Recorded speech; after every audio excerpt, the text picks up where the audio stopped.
জাতীয় থেকে আন্তর্জাতিক, প্রান্তিক জনপদ থেকে নগর, চারপাশে ঠিক কী ঘটছে এই মুহূর্তে তা নিয়ে আয়োজন এখন চারদিক। আপনার সঙ্গে আছি আমি মুন্নাফ রশিদ। সংস্কার কমিশন প্রতিবেদন দেওয়ার পর রাজনৈতিক দলগুলোর নিবন্ধন নিয়ে নতুন করে পরিকল্পনা করা হবে বলে জানিয়েছেন প্রধান নির্বাচন কমিশনার এএমএম নাসির উদ্দিন। সকালে ভোটার হালনাগাদ ও ত্রয়োদশ জাতীয় সংসদ নির্বাচন উপলক্ষে সিলেট জেলার নির্বাচন কর্মকর্তাদের সাথে মতবিনিময় সভার আগে সার্কিট হাউসে একথা জানান তিনি। এ সময় একদিনে স্থানীয় সব নির্বাচন করা সম্ভব নয় জানিয়ে তিনি বলেন, প্রধান উপদেষ্টার রোডম্যাপ অনুসারে জাতীয় নির্বাচনের কাজ করছে নির্বাচন কমিশন। সেই সাথে জাতীয় পরিচয়পত্র সংশোধনে আর্থিক দুর্নীতির সাথে জড়িতদের আইনের আওতায় আনার হুঁশিয়ারি দেন তিনি। প্রবাসী ভোটার অন্তর্ভুক্তির বিষয়ে প্রধান নির্বাচন কমিশনার বলেন, প্রথম বছরে সম্ভব না হলেও পর্যায়ক্রমে সব প্রবাসীদের ভোটার তালিকায় আনা হবে।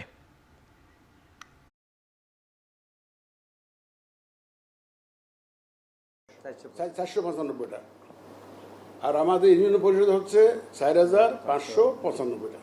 এই সবগুলো নির্বাচন একদিনে করার যে এটা একটা আমাদের জন্য আদৌ গ্রহণযোগ্য একটা সুপারিশ নয়, এটা বাস্তবায়নযোগ্য নয়। ইসি এটাকে কোনো বাস্তবায়নযোগ্য পরামর্শ বলে মনে করে না। 16ই ডিসেম্বরের ভাষণে মাননীয় প্রধান উপদেষ্টা যে বক্তব্য দিয়েছেন, জাতীয় নির্বাচনের টাইম ফ্রেম নিয়ে যে বক্তব্য দিয়েছেন, সেটা মাথায় রেখে ইসি কাজ করছে। আমরা আমাদের সেই কাজ চালিয়ে যাচ্ছি। আর ওনার বক্তব্য অনুযায়ী যাতে আমরা নির্বাচন করতে পারি সে লক্ষ্যে আমরা কাজ করে যাচ্ছি। খুব দ্রুত একটি নির্বাচনী রোডম্যাপ আসবে, যা বিদেশি বিনিয়োগকারীদের আস্থা বাড়াবে। একই সাথে বিনিয়োগ আরও বাড়বে বলে আশাবাদ জানিয়েছেন পররাষ্ট্র উপদেষ্টা তৌহিদ হোসেন। সকালে রাজধানীতে ব্র্যান্ডিং বাংলাদেশ শীর্ষক ব্যাংকিং রেমিটেন্স অ্যাওয়ার্ড অনুষ্ঠানে এসব কথা বলেন তিনি। এ সময় তিনি আরও বলেন, সম্প্রতি এয়ারপোর্টে প্রবাসীদের হয়রানি করা হয়েছে, যা দুঃখজনক। যারা হয়রানি করেছেন তাদেরকে দ্রুত শাস্তির আওতায় আনা হবে বলেও জানান তিনি।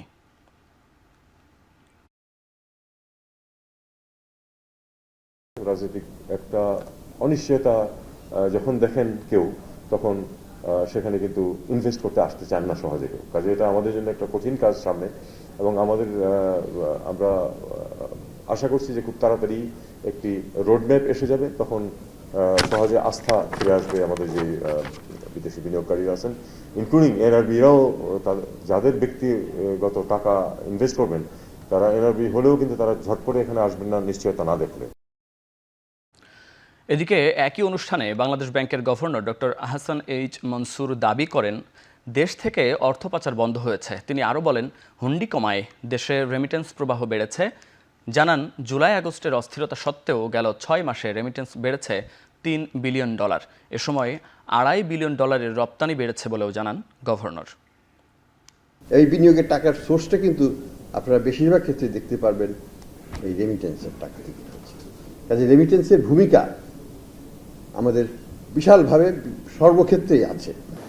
এফবিআই এবং ইউএস জাস্টিস ডিপার্টমেন্ট সবার সাথে আমাদের আলাপ হচ্ছে। তারা এই মুহূর্তে কিছু কিছু বাংলাদেশি অবস্থান করছে, আমাদের লোককে ট্রেনিং দিবেন কীভাবে সাক্ষ্য প্রমাণ সংগ্রহ করতে হবে, যাতে সেটা বিদেশের আদালতে সেটা টেকসই হয়, এবং বাংলাদেশের মতো যে বড় আকারে অর্থ পাচার এবং লোপাট এবং দিনে দুপুরে চুরি পৃথিবীর কোনো দেশ হয়। আগামী 3 বছরের জন্য এবি পার্টির চেয়ারম্যান নির্বাচিত হয়েছেন মুজিবুর রহমান মঞ্জু ও জেনারেল সেক্রেটারি হয়েছেন আসাদুজ্জামান ফুয়াদ। শনিবার সোহরাওয়ার্দী উদ্যানে দলটির প্রথম কাউন্সিলে সদস্যদের প্রত্যক্ষ ভোটে তারা নির্বাচিত হন। এর আগে শুক্রবার সারা দেশ থেকে আসা কাউন্সিলররা সশরীর ও অনলাইনের মাধ্যমে ভোট দেন। এবি পার্টির চেয়ারম্যান পদে 3 জন প্রার্থী প্রতিদ্বন্দ্বিতা করেন। প্রায় 2800 কাউন্সিলরের ভোটে 3 জনের মধ্য থেকে 2 জন নির্বাচিত হন।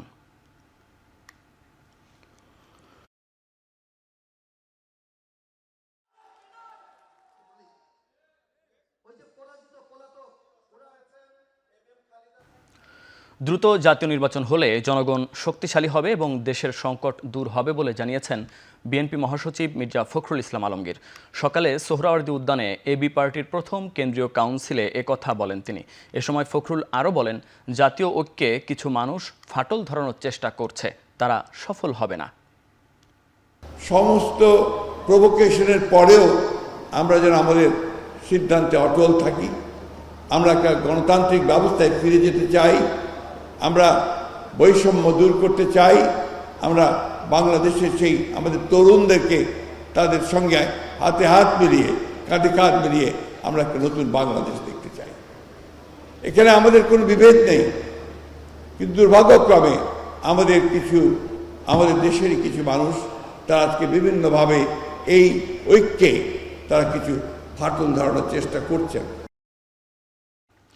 নিত্যপণ্যের দাম নিয়ন্ত্রণে সরকার ব্যর্থতার দিকে ধাবিত হচ্ছে উল্লেখ করে বিএনপির সিনিয়র যুগ্ম মহাসচিব রুহুল কবির রিজভী বলেন, নতুন করে ভ্যাট বাড়ানো মানুষের জন্য কষ্টকর হবে। সকালে রাজধানীর নয়াপল্টনে বিএনপির কেন্দ্রীয় কার্যালয়ে সংবাদ সম্মেলনে তিনি আরও বলেন, নতুন পাঠ্য বইয়ে যেসব জায়গায় আওয়ামী বন্দনা করা হয়েছে তা দ্রুত সংশোধন করতে হবে। তারাই পাঠ্য বইয়ে সর্বাগ্রে আওয়ামী লীগের শ্রেষ্ঠত্ব, স্তুতি, বন্দনা আর বিএনপি সেনা ছাউনিতে জন্ম বলে হেয় প্রতিপন্ন ও বিতর্কিত করার মাধ্যমে কোমলমতি শিক্ষার্থীদের মগজ ধোলাইয়ের প্রকল্প বাস্তবায়ন করতে চাচ্ছে। আবারও যে বই ছাপা হয়েছে সেখানে পৌরনীতি এবং একটি পৌরনীতি ও নাগরিকতা বলে একটি বইয়ের সেখানে এই কথাগুলি সন্নিবেশিত করা হয়েছে। তাহলে এটা কার সরকার? এই সরকার কাদেরকে পৃষ্ঠপোষকতা দিচ্ছে? ছাত্র জনতাকে বাদ দিয়ে ছলচাতুরি করে রাজনৈতিক দলগুলো ক্ষমতায় যাওয়ার চেষ্টা করলে তা মেনে নেওয়া হবে না বলে হুঁশিয়ারি দিয়েছেন জাতীয় নাগরিক কমিটির আহ্বায়ক নাসির উদ্দিন পাটোয়ারি।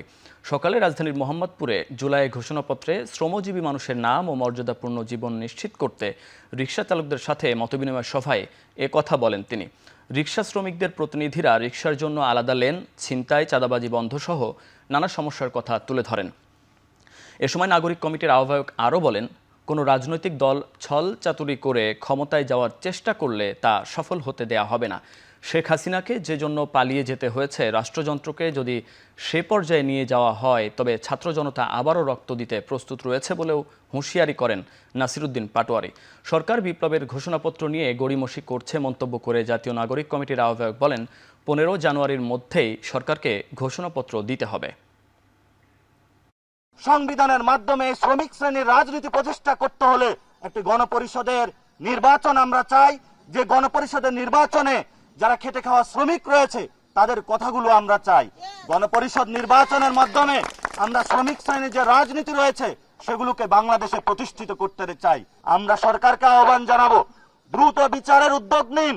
কোন রাজনৈতিক চাপ আপনারা অনুভব করবেন না। ছাত্র জনতা এখনো আপনাদের সাথে রয়েছে। সিলেটে 150 শয্যার কিডনি ফাউন্ডেশন হাসপাতাল ভার্চুয়ালি উদ্বোধন করলেন প্রধান উপদেষ্টা ডক্টর মোহাম্মদ ইউনূস। দুপুরে নগরীর তেমুখী বাদাঘাট সংলগ্ন নাজিরের গাঁও এলাকায় সুবিধা বঞ্চিত রোগীদের জন্য 10 তলা ভবনের হাসপাতালটি উদ্বোধন করা হয়। 2018 সালে অস্থায়ী ভবনে 6টি ডায়ালাইসিস মেশিনের মাধ্যমে যাত্রা শুরু হলেও বর্তমানে 32টি মেশিন দিনে 90 জন রোগী ডায়ালাইসিস সেবা নিচ্ছেন। ভর্তুকি মূল্যে সর্বোচ্চ 1600 টাকায় সেবা পাচ্ছেন 62% রোগী। 1500, 1000 ও 500 টাকায় সেবা নেয়ার সুযোগ থাকলেও 12% রোগী পরীক্ষা নিরীক্ষা সহ সামর্থ্য ভেদে সব ধরনের সেবা পাচ্ছেন বিনামূল্যে।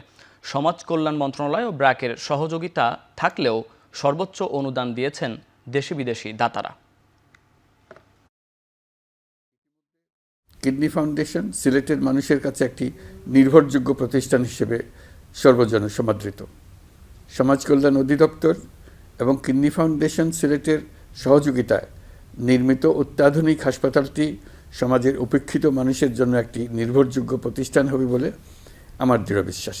আমি আশা করি কিডনি রোগীর সেবায় এই হাসপাতালটি নিয়োজিত থাকবে, বিশেষ করে সুবিধাবঞ্চিত রোগীর জন্য।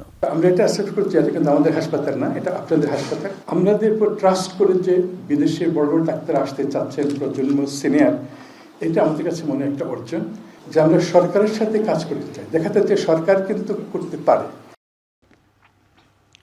কোনো ব্যবসায়ী সংগঠনের সাথে আলোচনা ছাড়া শুল্ক কর বাড়ানোর সমালোচনা করেছে ঢাকা চেম্বার।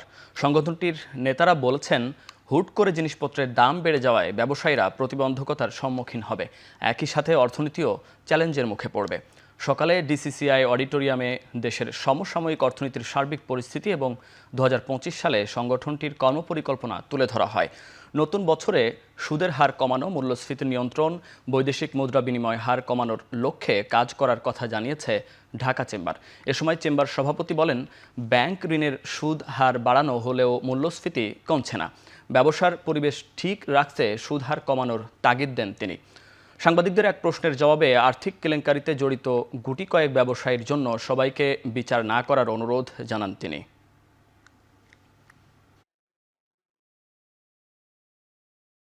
আমরা কিন্তু এটা মনে করি একটা অ্যাব্রাপ্ট একটা ডিসিশন হয়েছে, স্টেক হোল্ডারদের সাথে আলাপ না করে। আপনি একদিক দিয়ে ইন্টারেস্ট রেট বেরিয়ে গেছে, আপনাদের মানি মার্কেটে ক্রাইসিস, ব্যাংকিং সেক্টরে আমাদের একটা হিউজ ডিসকমফোর্ট চলছে, এর উপরে আমাদের ডলার ডিভ্যালু হয়েছে। সব কিছুর উপরে যদি আবার ভ্যাটের যদি এরকম একটা ইমপ্লিকেশন মিড ইয়ারে হয়ে যায়, আপনি কিভাবে ইনফ্লেশন উপর দিকে যাবে না, এটা আমাদের কিন্তু বোধগম্য নয়। শতাধিক পণ্যে ভ্যাট বাড়ানোর সরকারি সিদ্ধান্ত পুনরায় বিবেচনা করতে অন্তর্বর্তী সরকারের প্রতি আহ্বান জানিয়েছেন নাগরিক ঐক্যের সভাপতি মাহমুদুর রহমান মান্না। দুপুরে জাতীয় প্রেস ক্লাবের সামনে নাগরিক ঐক্য আয়োজিত মানববন্ধনে এই আহ্বান জানান তিনি। কার্ড বাতিল করা, টিসিবি ট্রাক সার্ভিস বন্ধ করা, এগুলো সম্পর্কে নতুন করে ভেবে সিদ্ধান্ত নেন। না হলে যদি মনে করে আপনাদের ইচ্ছা মতো, IMF এর কথা মতো, ওয়ার্ল্ড ব্যাংকের পরামর্শ মতো দেশ চালাবেন, তাহলে জেনে রাখেন তার বিরুদ্ধে বাংলার আপামর দরিদ্র সাধারণ মানুষ আন্দোলনে নামতে বাধ্য হবে। হয় ডিসেম্বরে, না হলে জুনের মধ্যে দেশে নির্বাচন হবে। এই কথা যেন ডক্টর ইউনূস ঠিক থাকে। IMF এর ঋণ টানতে গিয়ে ভ্যাট ও কর বাড়ানোর মধ্য দিয়ে মূল্যস্ফীতি বাড়বে বলে সতর্ক করেছেন জাতীয় নাগরিক কমিটির সদস্য সচিব আখতার হোসেন। দুপুরে বাংলা মোটরে জাতীয় নাগরিক কমিটির কেন্দ্রীয় কার্যালয়ে ভ্যাট শুল্ক বৃদ্ধির অধ্যাদেশ এবং টিসিবি ট্র্যাকসেল কর্মসূচির বন্ধের প্রতিবাদে সংবাদ সম্মেলনে একথা বলেন তিনি। এক প্রশ্নের জবাবে আখতার হোসেন বলেন, ৭২-এর সংবিধানের প্রতি কিছু রাজনৈতিক দলের অতি ভক্তি রয়েছে। তারা মুক্তিযুদ্ধের সাথে সংবিধান মিলিয়ে ফেলছে। নির্বাচনী সংস্কার ছাড়া সংস্কার সম্ভব নয়। কিছু কিছু রাজনৈতিক দলের এমন দৃষ্টিভঙ্গির সাথে নাগরিক কমিটি একমত নয় বলে জানান তিনি। অন্তর্বর্তী সরকার চাইলে প্রয়োজনীয় সংস্কার শেষে জাতীয় ও স্থানীয় সরকার নির্বাচন একসাথে হতে পারেও বলে জানান তিনি।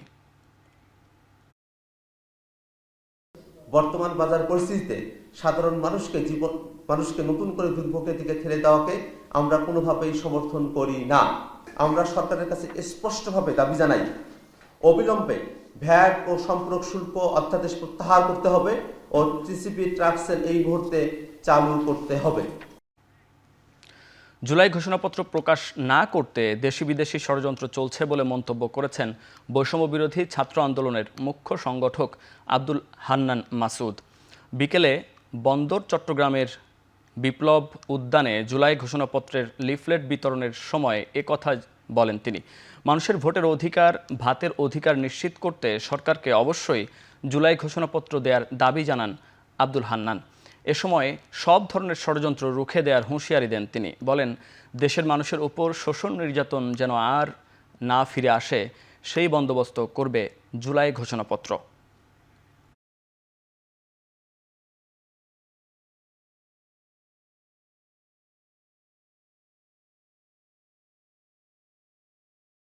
জুলাই প্রক্লেমেশন না হয় সেই ক্ষেত্রে বিভিন্নভাবে বিভিন্ন জায়গা থেকে ষড়যন্ত্র করা হচ্ছে। কারণ জুলাই প্রক্লেমেশন হলে জুলাই স্বীকৃতি পেলেই এদেশের মানুষের সামনের দিনে আর কখনো ভোটাধিকার কেড়ে নিতে পারবে না। জুলাইয়ের প্রক্লেমেশন পেলেই আগামীর বাংলাদেশে কেউ চাইলে মানুষের মানবাধিকার কেড়ে নিতে পারবে না। জুলাই প্রক্লেমেশন পেলেই আগামীর বাংলাদেশে কেউ মানুষের ভাতের অধিকার কেড়ে নিতে পারবে না। টাঙ্গাইলে জুলাই আগস্টের আন্দোলনে আহত ও নিহতদের পরিবারের সাথে মতবিনিময় সভা করেছে বৈষম্য বিরোধী ছাত্র আন্দোলন। এতে জেলার 12টি উপজেলার আহত ও নিহত পরিবারের সদস্যরা অংশ নেয়। সকালে জেলা শিল্পকলা একাডেমি মিলনায়তনে জেলা বৈষম্য বিরোধী ছাত্র আন্দোলন এ সভার আয়োজন করে। আলোচনায় উঠে আসে আহতদের সুচিকিৎসা সহ বেশ কিছু ইস্যু। জুলাই আগস্ট আন্দোলনে আহতরা অভিযোগ করেন, উপজেলা পর্যায়ে অনেক আহতদের খোঁজখবর নেওয়া হয়নি। পাশাপাশি 24 জুলাই আগস্টের আন্দোলনকারী হিসেবে স্বীকৃতি দেওয়ার দাবি জানান তারা। দেশের বিভিন্ন স্থানে বৈষম্য বিরোধী ছাত্র আন্দোলনে টাঙ্গাইলের 9 জন নিহত এবং 206 জন আহত হন। জানুয়ারির মধ্যেই চতুর্থ ও পঞ্চম শ্রেণীর বই দেয়া হবে বলে জানিয়েছেন প্রাথমিক ও গণশিক্ষা উপদেষ্টা ডাক্তার বিধান রঞ্জন রায় পোদ্দার। সকালে ময়মনসিংহে জাতীয় প্রাথমিক শিক্ষা একাডেমিতে 35তম মৌলিক প্রশিক্ষণ এবং চতুর্থ প্রাথমিক শিক্ষা উন্নয়ন কর্মসূচির অংশ হিসেবে আয়োজিত কর্মশালায় কথা বলেন তিনি। শিক্ষায় গুণগত মান বৃদ্ধিতে সরকার কাজ করছে জানিয়ে তিনি বলেন, কারিকুলাম ও পরীক্ষা পদ্ধতিতে পরিবর্তন আনা হয়েছে। পাশাপাশি বেসরকারি শিক্ষা প্রতিষ্ঠানগুলোকে রেজিস্ট্রেশনের আওতায় আনা হচ্ছে।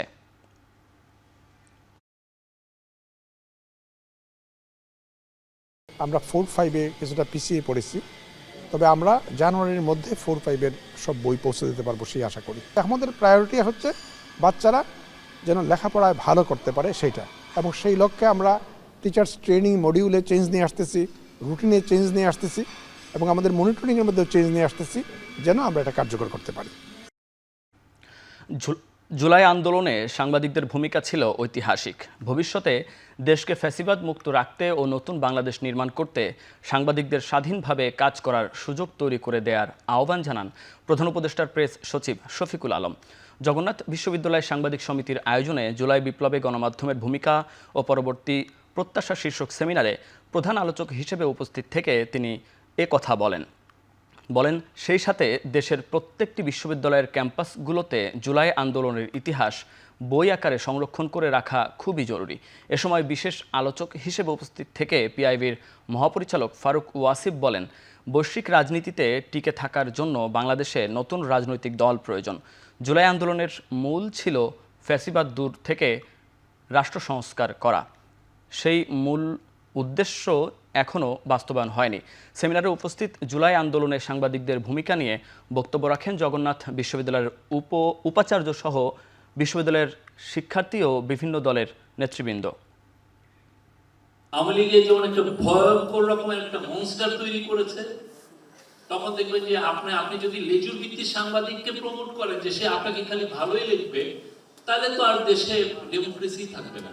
এই স্পেসটা আপনাকে, এই জায়গাটাকে আপনাকে মানতে হবে যে জার্নালিজমের ক্ষেত্রে কোন ধরনের তার কথা, তার মুখ বন্ধ করার কোনো অ্যাটেম্পট আমরা নিতে পারবো না। জার্নালিস্টরা তাদের কাজ করতে দিতে হবে, তারা তাদের মতো সম্পূর্ণ স্বাধীনতা নিয়ে যাতে রিপোর্ট করে। নোবেল বিজয়ী অর্থনীতিবিদ অন্তর্বর্তী সরকারের প্রধান উপদেষ্টা ডক্টর মোহাম্মদ ইউনূসের বিরুদ্ধে শ্রম আদালতের 5টি মামলা বাতিল করাকে আইনিভাবে সঠিক সিদ্ধান্ত বলে মন্তব্য করেছেন আপিল বিভাগ। দেশের সর্বোচ্চ আদালতের পূর্ণাঙ্গ আদেশে এই পর্যবেক্ষণ তুলে ধরা হয়েছে। এর আগে গেল 8 ডিসেম্বর হাইকোর্টের রায়ের বিরুদ্ধে রাষ্ট্রপক্ষের করা লিভ টু আপিল খারিজ করে বিচারপতি আশফাকুল ইসলামের নেতৃত্বাধীন 3 বিচারপতির আপিল বিভাগ ডক্টর ইউনূসের 5টি মামলা বাতিলের রায় বহাল রাখেন। শ্রম আদালতে ডক্টর ইউনূসের বিরুদ্ধে হওয়া 5টি মামলার কার্যক্রম গত 24 অক্টোবর বাতিল করেন হাইকোর্ট। এই 5 মামলা ঢাকার 3য় শ্রম আদালতে বিচারাধীন ছিল। আদালত তার আদেশে লেখেন, ডক্টর ইউনূসের বিরুদ্ধে মামলাগুলো করে আদালতের সময় নষ্ট করা হয়েছে। এসব মামলা যথাযথ আইনি প্রক্রিয়া অনুসরণ করে হয়নি।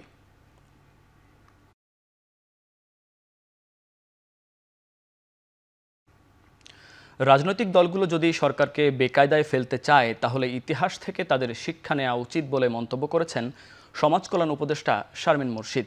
বিকেলে সিলেটে সাংবাদিকদের কথা বলেন তিনি। বেকায়দা তৈরি করলে ওরা ইতিহাস থেকে শিক্ষা গ্রহণ করবে কি করবে না সেটাও তাদের দায়িত্ব। ইতিহাস বলে দিচ্ছে, এই গত 2024 সালে বলে দিচ্ছে যে এই দেশের তরুণ সমাজের চোখ যেভাবে খুলেছে সেটা কিন্তু বন্ধ হয়ে যাবে না। তাদের গভীর উপলব্ধির জায়গায় না আসে তাহলে সেটার যে কনসিকোয়েন্স, সেটার ফলাফলের দায় তাদেরকেই নিতে হবে। আমাদের রাজনৈতিক দলগুলো তাদের ভেতরে যে গণতন্ত্রের চর্চাটা এই দেশের মানুষের দাবি, আমরা মনে করি যে সেই জায়গাটা যদি তৈরি না হয় তাহলে তারা প্রস্তুত হবেন না আগামী দিনের শাসনে অংশগ্রহণ করার জন্য। শীতের ঠান্ডা হাওয়া, ঘন কুয়াশা ও তীব্র শীত জেঁকে বসেছে। ভোগান্তি বেড়েছে সব শ্রেণী পেশার মানুষের। আজ দেশে মৌসুমের সর্বনিম্ন তাপমাত্রা রেকর্ড হয়েছে পঞ্চগড়ের তেঁতুলিয়ায়। সকালে তাপমাত্রা নামে 8.2 ডিগ্রি সেলসিয়াসে। তীব্র শীতে ভোগান্তি বাড়ে উত্তরের এই জনপদে। অন্যদিকে মেহেরপুরে শীতের তীব্রতায় সবচেয়ে বেশি ভোগান্তিতে পড়েন নিম্ন আয়ের মানুষগুলো। প্রচণ্ড ঠান্ডায় কাজ করতে বেগ পেতে হয় তাদের। একই অবস্থা ঝালকাঠিতেও। এদিকে শীতের কারণে সারা দেশেই বাড়ছে ঠান্ডাজনিত রোগ। অনেক হাসপাতালে ভর্তি হয়েছেন ধারণ ক্ষমতার চেয়ে বেশি রোগী। আবহাওয়া অফিস বলছেন 17 জানুয়ারির পর খুলনা, রংপুর সহ সারা দেশে বাড়তে পারে হিমেল হাওয়া ও কুয়াশা। আমাদের মতো বয়স্ক যারা আছে সকালবেলা 10টার আগে ঘর থেকে বাইর হওয়া অত্যন্ত কষ্টদায়ক। কুয়াশার কারণে যাওয়া না অনেক অসুবিধা মানুষের। শীতের পরিস্থিতি খুবই বেতাল, ঠান্ডা বাতাস। যাত্রী সংখ্যা অনেক কমে গেছে, এই কারণ কুয়াশা দেখে যাত্রী পারায় না, কাজ কর্ম ঠিক মতো জায়গায় দিয়ে পৌঁছতে পারে না। পূর্বাঞ্চলে বাংলাদেশ চায়না ফ্রেন্ডশিপ এক্সিবিশন সেন্টারে চলছে 29তম ঢাকা আন্তর্জাতিক বাণিজ্য মেলা। মেলার 11তম দিনের বিস্তারিত জানতে যুক্ত হচ্ছেন সহকর্মী তাজফিয়া উখরোজ। উখরোজ, ছুটির দিনের মেলায় ভিড় কেমন দেখছেন? 10 দিন তো ইতিমধ্যে পার হলো মেলার, বেচাকেনা নিয়ে কি বলছেন বিক্রেতারা?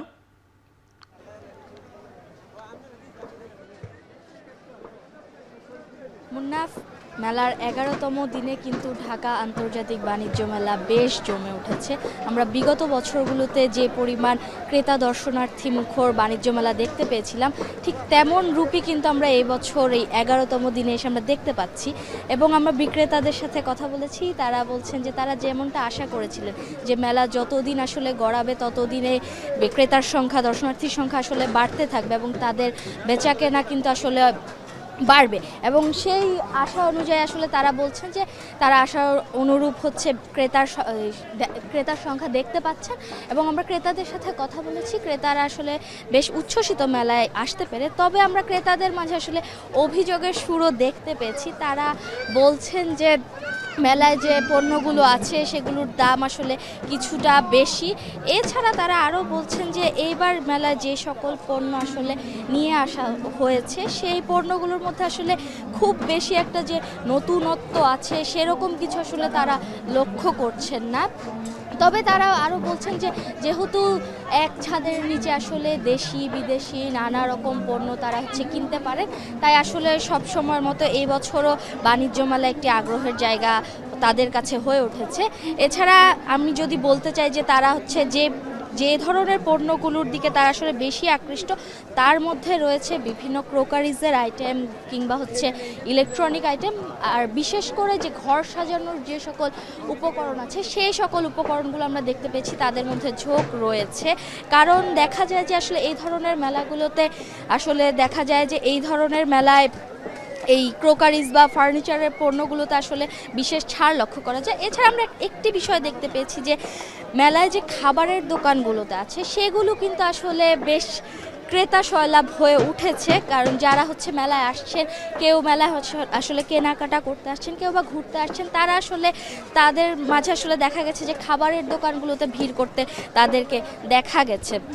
এবং এছাড়া আমরা দেখতে পেয়েছি যে বিক্রেতারা বলছেন যে পরিমাণ বেচাকেনা তারা আশা করেছিলেন সেটি আসলে ধীরে ধীরে হচ্ছে এবং পরবর্তী দিনগুলোতে আসলে বেচাকেনা আরও বৃদ্ধি পাবে বলে তো তারা মনে করছেন। এছাড়া মেলায় আমরা দেখতে পেয়েছি বিভিন্ন ধরনের পণ্যের কিন্তু স্টল এখানে রয়েছে, দেশি বিদেশি বিভিন্ন ধরনের পণ্য। এছাড়া মহিলা ও সংস্কৃতি মন্ত্রণালয়ের যে বিশেষ হস্তশিল্পর যে পণ্যগুলো আছে সেগুলো আছে। এছাড়া বিদেশি যে সকল পণ্যগুলো আছে সেসব পণ্যগুলো রয়েছে এবং এই সব পণ্য নিয়ে কিন্তু আসলে ক্রেতাদের মধ্যে আসলে বেশ আগ্রহ আমরা দেখতে পাচ্ছি। এবং এছাড়া যদি বলতে হয় যে 11তম দিনে এসে কিন্তু আসলে বাণিজ্য মেলার সেই চিরচেনা ক্রেতা দর্শনার্থী মুখর যে রূপ সেটি আসলে ফিরে এসেছে। মুন্নাফ, পূর্বাঞ্চলে বাংলাদেশ চায়না ফ্রেন্ডশিপ এক্সিবিশন সেন্টারে চলছে 29তম ঢাকা আন্তর্জাতিক বাণিজ্য মেলা। ছুটির দিনে সেখানকার খবর জানাচ্ছিলেন সহকর্মী তাজফিয়া উখরোজ। মুন্সিগঞ্জের শ্রীনগর থানা থেকে এজাহারভুক্ত আসামিকে ছিনিয়ে নেয়ার প্রতিবাদে ঢাকা মাওয়া এক্সপ্রেসওয়েতে বিক্ষোভ করেছে সাধারণ শিক্ষার্থীরা। এ সময় তারা বলেন দ্রুত সময়ের মধ্যে জড়িতদের গ্রেফতার করে আইনের আওতায় আনতে হবে। দুপুর 12টার দিকে ঢাকা মাওয়া এক্সপ্রেসওয়েতে জড়ো হয়ে প্রত্যেক থানায় পর্যাপ্ত পুলিশ মোতায়েন করার দাবি জানান শিক্ষার্থীরা। বলেন, যে কোনোভাবে জনসাধারণের নিরাপত্তা নিশ্চিত করতে হবে। পরে আসামি ছিনিয়ে নেয়ার সাথে জড়িতদের দ্রুত আইনের আওতায় আনার আশ্বাস দেয় পুলিশ। 2 ঘন্টা পর প্রধান সড়ক ছাড়েন শিক্ষার্থীরা। এ সময় ঢাকা মাওয়া এক্সপ্রেসওয়েতে যানজটের সৃষ্টি হয়।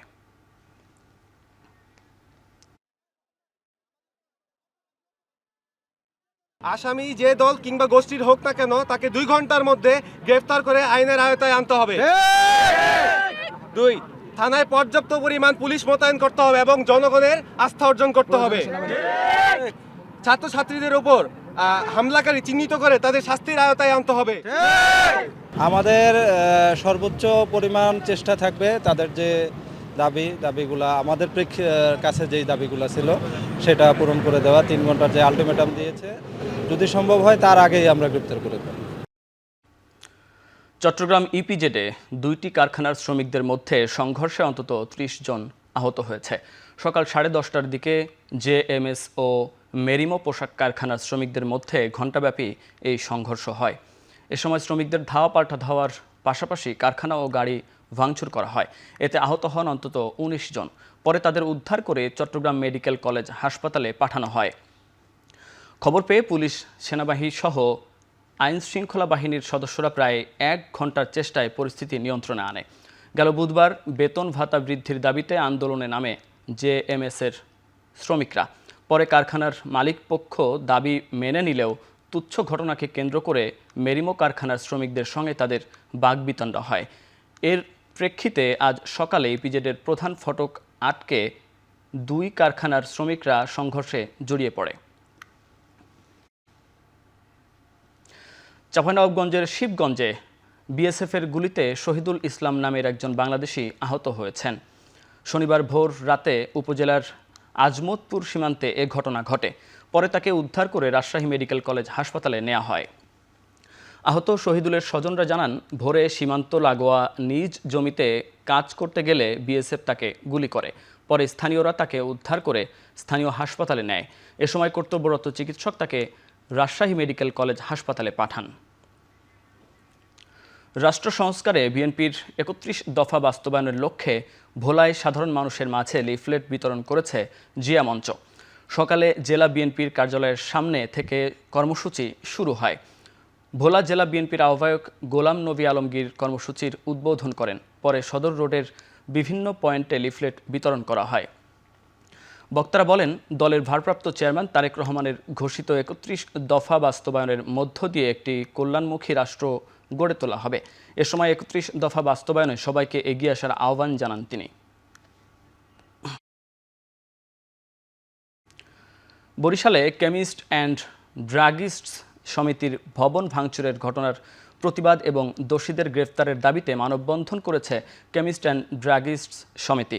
সকালে নগরীর সদর রোডে মানববন্ধন অনুষ্ঠিত হয়। নেতৃবৃন্দরা জানান, গত 5 জানুয়ারি কেমিস্ট অ্যান্ড ড্রাগিস্ট সমিতির বরিশাল জেলা শাখায় ভাঙচুরের ঘটনা ঘটে। এর প্রতিবাদ ও দোষীদের গ্রেপ্তারের দাবিতে সেই দিন সন্ধ্যার পর থেকে বন্ধ করে দেওয়া হয় বরিশালের সবগুলো ফার্মেসি। পরবর্তীতে প্রশাসনের আশ্বাসে ও সমিতির নির্দেশে পুনরায় খুলে দেওয়া হয় ফার্মেসি। কিন্তু এ ঘটনায় দোষীদের এখনও আইনের আওতায় আনা হয়নি। খুব দ্রুত সময়ের মধ্যে দোষীদের আইনের আওতায় আনা না হলে আগামীতে কঠোর কর্মসূচির ঘোষণা দেন নেতৃবৃন্দরা।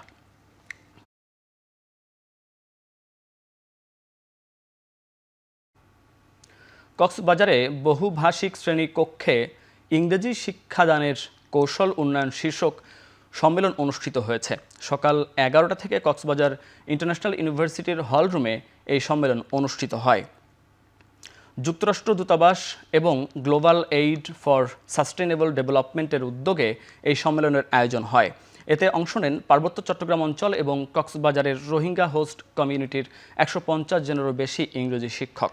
শিক্ষকদের বহুভাষিক শ্রেণীকক্ষের অনন্য চ্যালেঞ্জ মোকাবেলায় উদ্ভাবনী কৌশল সম্পর্কে দক্ষ করে তোলা ও অন্তর্ভুক্তিমূলক শিক্ষার প্রসার নিশ্চিতে বিভিন্ন নির্দেশনা দেয়া হয়। মার্কিন যুক্তরাষ্ট্র দূতাবাস ঢাকার acting public affairs officer Scott হার্টম্যান অনুষ্ঠানে উপস্থিত ছিলেন।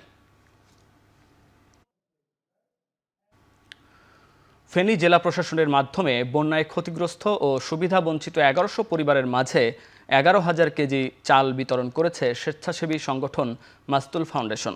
সকালে ফেনী পাইলট উচ্চ বিদ্যালয় মাঠে এই কার্যক্রম পরিচালনা করা হয়। আহার হবে সবার ঘরে এই স্লোগানে বিনামূল্যে খাদ্য বিতরণ কর্মসূচির আয়োজন করে ফাউন্ডেশন কর্তৃপক্ষ। এতে প্রতিটি পরিবারকে 10 কেজি করে চাল দেয়া হয়। অনুষ্ঠানে সভাপতিত্ব করেন মাস্তুল ফাউন্ডেশনের প্রতিষ্ঠাতা ও নির্বাহী পরিচালক কাজী রিয়াজ রহমান। আয়োজকরা জানান, পর্যায়ক্রমে ফেনীর প্রতিটি উপজেলায় চাল বিতরণ করা হবে।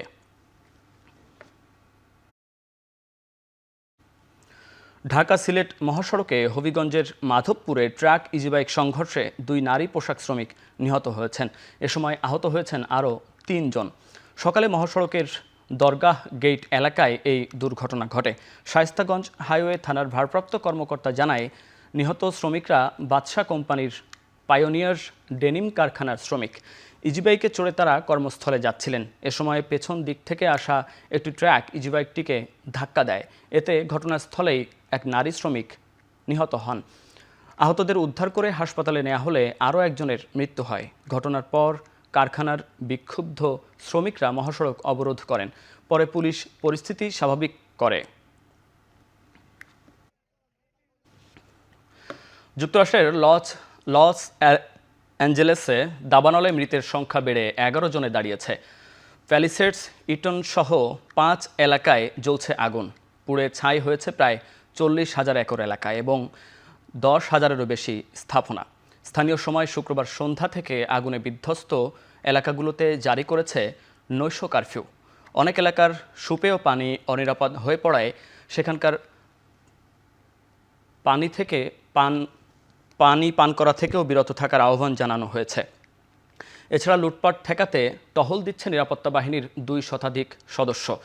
লস অ্যাঞ্জেলেসে যুদ্ধক্ষেত্রের সাথে সমতুল্য করেছে মার্কিন প্রেসিডেন্ট জো বাইডেন। আবারও তীব্র বাতাস শুরু হয়ে পরিস্থিতি আরও জটিল হওয়ার শঙ্কা করা হচ্ছে। 4 দিনে প্যালিসেডসে মাত্র 8% এবং ইটনে 3% আগুন নেভানো সম্ভব হয়েছে। এদিকে আগুন নেভাতে পর্যাপ্ত পানির ব্যবস্থা না হওয়ার ঘটনায় তদন্তের নির্দেশ দিয়েছেন ক্যালিফোর্নিয়ার গভর্নর।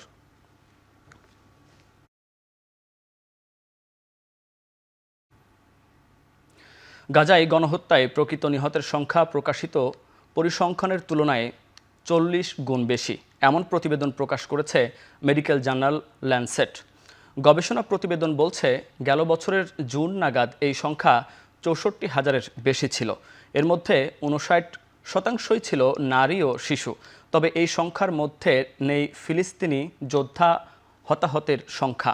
ফিলিস্তিনের স্বাস্থ্য অধিদপ্তর বলছে, গাজায় আগ্রাসনে উপত্যকার 23 লাখ মানুষের মধ্যে 46,000-এর মৃত্যু হয়েছে।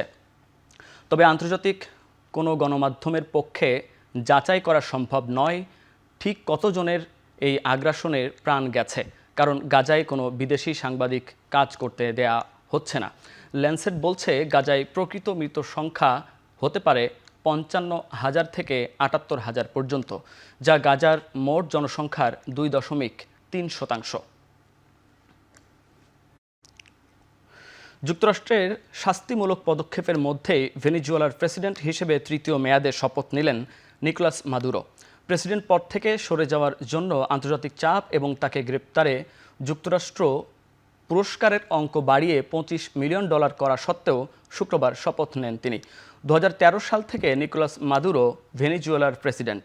গত বছরের জুলাইয়ের নির্বাচনে মাদুরো বিজয়ী হলেও গ্রহণযোগ্য ভোট হয়নি বলেও অভিযোগ করে আসছে পশ্চিমারা। তাই নতুন করে কড়াকড়ির সিদ্ধান্ত নেয় যুক্তরাষ্ট্র। দেশটির স্বরাষ্ট্রমন্ত্রী দিওসাদ্দো কাবেলোকেও গ্রেপ্তার করতে $15 মিলিয়ন পুরস্কার ও 8 কর্মকর্তার বিরুদ্ধে নিষেধাজ্ঞা জারি করেছে মার্কিন প্রশাসন। এছাড়া দেশটির জ্বালানি খাতে নতুন অবরোধের পরিকল্পনার কথাও জানিয়েছেন মার্কিন প্রেসিডেন্ট জো বাইডেন। একই দিন ভেনেজুয়েলার 15 শীর্ষ কর্মকর্তার উপর নিষেধাজ্ঞা জারি করেছে যুক্তরাজ্য। এই বছরের 14 আগস্ট থেকে শুরু হতে যাচ্ছে ক্যারিবিয়ান প্রিমিয়ার লিগের এবারের আসর। 21 সেপ্টেম্বর পর্যন্ত চলবে সিপিএলের আসরটি। বরাবরের মতো 6টি দল নিয়েই হবে এবারের সিপিএলের মৌসুম। ডিফেন্ডিং চ্যাম্পিয়ন সেন্ট লুসিয়া কিংসের সঙ্গে থাকবে সেন্ট কিটস এবং Nevis Patriots, Guyana Amazon Warriors, Barbados Royals, Trinbago Knight Riders এবং অ্যান্টিগা ও বারবুদা ফ্যালকনস। সিপিএলের ইতিহাসে 3 বারের চ্যাম্পিয়ন জামাইকা তালাওয়াশ এবারও এই আসরে অংশ নেবে না। এ নিয়ে টানা দ্বিতীয়বার এই দলটিকে ছাড়া মাঠে গড়াবে সিপিএল। আসরে 6টি দলের মধ্যে সব মিলিয়ে 34টি ম্যাচ অনুষ্ঠিত হবে। ঢাকা ক্যাপিটালসের মতোই বাজে অবস্থা চলছিল সিলেট স্ট্রাইকার্সের। হারের বৃত্তে বন্দী ছিল দলটি। ঢাকা ক্যাপিটালসকে হারিয়ে বিপিএলে ঘরের মাঠে নিজেদের প্রথম জয় তুলে নিয়েছে সিলেট। এমন জয়ের পর ম্যাচ সেরা জাকের হাসান জানালেন কতটা তৃপ্ত তিনি। বেশি স্বস্তিদায়ক, কারণ টিম এক্সপেক্ট করতেছিল যে একটা উইন, ফাইনালি আমরা একটা উইন পেয়েছি। তাও সব থেকে যেটা বলবো যে দর্শকদের বলবো যে ওরা মানে আনবিলিভেবল সাপোর্ট করতেছে থ্রু আউট দি টুর্নামেন্ট। সবসময় ফুল প্যাক দর্শক থাকতেছে, তো খুবই এনজয় করতেছি। ইনশাল্লাহ আরও যদি 2টা ম্যাচ বাকি আছে, এগুলো যদি উইন করতে পারি খুব ভালো লাগবে। দারুণ গতিতে বল করা নাহিদ রানা রংপুর রাইডার্সের 6টি ম্যাচেই খেলেছেন। প্রতিটি ম্যাচেই নিজের সেরাটা দিয়ে অবদান রেখেছেন দলের জয়ে। রংপুরের প্রধান কোচ মিকি আর্থার জানালেন, নাহিদের শরীরের অবস্থা বুঝে তাকে বিশ্রাম দিতে কার্পণ্য করবে না দল। তবে প্রয়োজন ছাড়া দলের সেরা বোলারকে বিশ্রাম দেওয়ার পক্ষেও নন তিনি। If we get an opportunity to rest him, we certainly will. It's too hard to be able to sit now and plan and say he's going to rest there or rest here or rest there. 2 fast bowlers that bowl in the middle, and we've got our spinners that do a really good job for us. So it's really important that we keep and maintain that role. Whether we rest him or not will be determined on whether I think he's flagging or whether I think he's getting tired or not. So we'll see how that works out over the next while. সপ্তম শ্রেণীর পাঠ্য বইয়ে নিজের নাম আসায় উচ্ছ্বসিত বাংলাদেশ নারী cricket দলের অধিনায়ক নিগার সুলতানা জ্যোতি। ওয়েস্ট ইন্ডিজ সফরের উদ্দেশ্যে দেশ ছাড়ার আগে মিরপুর স্টেডিয়ামে এমন প্রতিক্রিয়া জানান তিনি। বলেন, চলতি বছরের নারী ওয়ানডে বিশ্বকাপে সরাসরি জায়গা করতে ওয়েস্ট উইন্ডিজের বিপক্ষে সিরিজ জিততে মরিয়া তারা। লাস্ট ডেতে আমার আম্মু বলতেছিল, হয়তো মা কারো কাছ থেকে শুনছে এই ব্যাপারটা, ভালো লাগার বিষয় অবশ্যই, বাট আমার থেকে আমার ফ্যামিলি বেশি খুশি এই বিষয়ে। শুধু একটা সিরিজ নাকি, এটা হচ্ছে ওয়ার্ল্ড কাপের একটা টিকিট।